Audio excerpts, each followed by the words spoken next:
Hello students, welcome to all of you. आप सभी लोगों का एक बार पुनः स्वागत है। आइए आज स्टडी करते हैं क्लास 11th का प्रोज सेक्शन का जो सप्लीमेंट्री वाला पार्ट है, जिसको स्नैपशॉट भी बोला जाता है। उसका जो फर्स्ट लेसन है और लेसन का नाम है the summer of the beautiful white horse. इसके शॉर्ट आंसर टाइप क्वेश्चंस को देखेंगे। और सबसे पहला क्वेश्चन है, why was it difficult for Aram to believe the sight of his cousin Mourad with the beautiful white horse. सुंदर सफ़ेद घोड़े के साथ अपने कजिन मुराद को देखकर अरम विश्वास क्यों नहीं कर पा रहा था, और ये विश्वास उसको करना कठिन क्यों हो गया था उसको घोड़े के साथ देखकर। तो उसको विश्वास करना इसलिए कठिन हो गया था क्योंकि वो बहुत ही गरीब थे और वो घोड़े को नहीं खरीद सकते थे।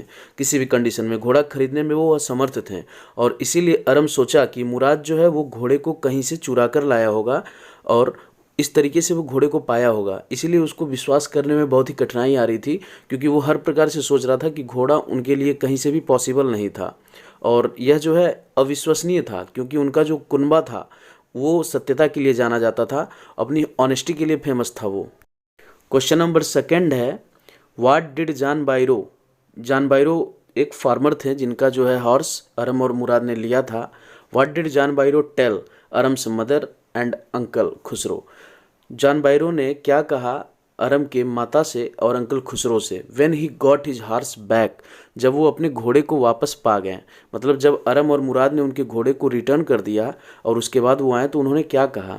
One day after getting back his horse mysteriously, एक दिन जब अपने घोड़े को वो रहस्यमय तरीके से पा गए, John Byro came to Aram's house, और उसके बाद जॉन बायरो अरम के घर आए एंड टोल्ड हिज मदर, और उसकी माँ से कहें, एंड अंकल खुसरो से, और अंकल खुसरो से भी कहें, दैट कि he did not know what to think about the whole matter, वो पूरी बात को नहीं समझते हैं, नहीं जानते हैं। It was because the horse was stronger that ever, क्योंकि जो उनका घोड़ा था वो और पहले से मजबूत हो गया था।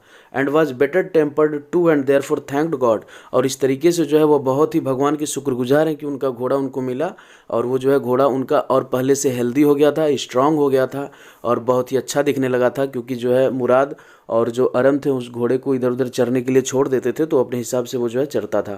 क्वेश्चन नंबर 3 पे आते हैं, what feeling did the sight of cousin Murad and the horse Eros in the narrator. कथाकार जो नरेटर है उसके चचेरे भाई मुराद व उसके घोड़े के दृश्य में क्या महसूस हुआ, कौन सी फीलिंग आई जब उन्होंने जो है उसको देखा, घोड़े को देखा, तो अचानक से क्या वो सोचे। द नरेटर वॉज सरप्राइज्ड, जो नरेटर है वो सरप्राइज्ड हो गया, आश्चर्यचकित हो गया घोड़े को देखकर। Mourad could not buy the horse, क्योंकि मुराद जो है घोड़े को खरीद नहीं सकता था।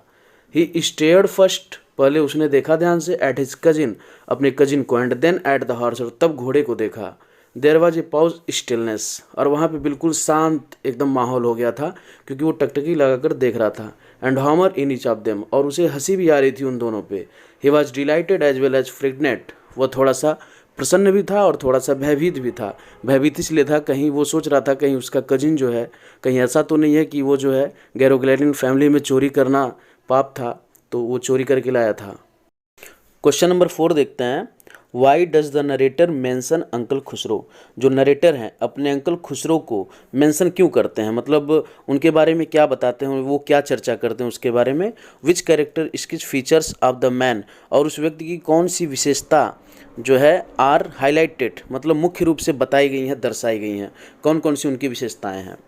Narrator portraits his uncle, narrator जो है अपने अंकल के बारे में बताते हैं, हिज अंकल है notorious for his bad temperature, क्योंकि वो जो है उनका जो टेम्परेचर यानी जो माइंड फीलिंग है वह बहुत ही उग्र है, बैड टेम्परेचर है यानी बुरा व्यवहार वाला है। Is described as uncle Khosrove was a crazy person, और वह एक क्रेजी पर्सन, मजाकिया व्यक्ति के रूप में अंकल खुसरो को डिस्क्राइब करता है, बताता है। He is highly impatient and set aside any problem without even listening to the details, और वो जो है बहुत ही उत्साही या मतलब धैर्यहीन आदमी है, और वो जो है अपनी समस्याओं को बिना कुछ सोचे विचारे किनारे कर देते हैं।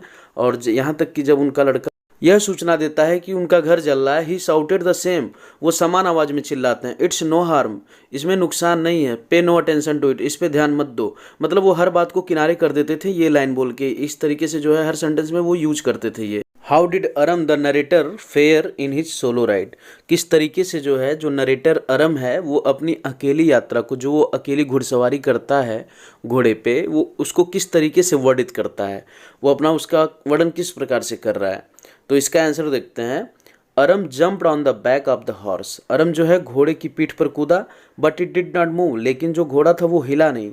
Then he kicked into the muscles of the horse, और फिर जो है उसने घोड़े के मांसपेशियों पे अपने पैरों से वार किया। द हॉर्स रियर्ड, फिर घोड़ा पीछे हुआ, एंड स्नॉटेड, और अपनी नाक से आवाज़ निकाला। Then it began to run, और फिर वो दौड़ना शुरू किया। Aram did not know, Aram नहीं जानता था, टू राइड, घुड़सवारी करना। The horse ran down the road, और घोड़ा जो है सड़क पर दौड़ने लगा। टू अ वाइनयार्ड, एक अंगूर के खेतों से होकर गुजरा। इट लिप्ड ओवर 7 वाइन्स, और यह 7 अंगूर के खेतों को पार किया। थ्रू द राइडर, और राइडर को थ्रू कर दिया यानी फेंक दिया। और रैन अवे, और आगे की तरफ दौड़ता गया।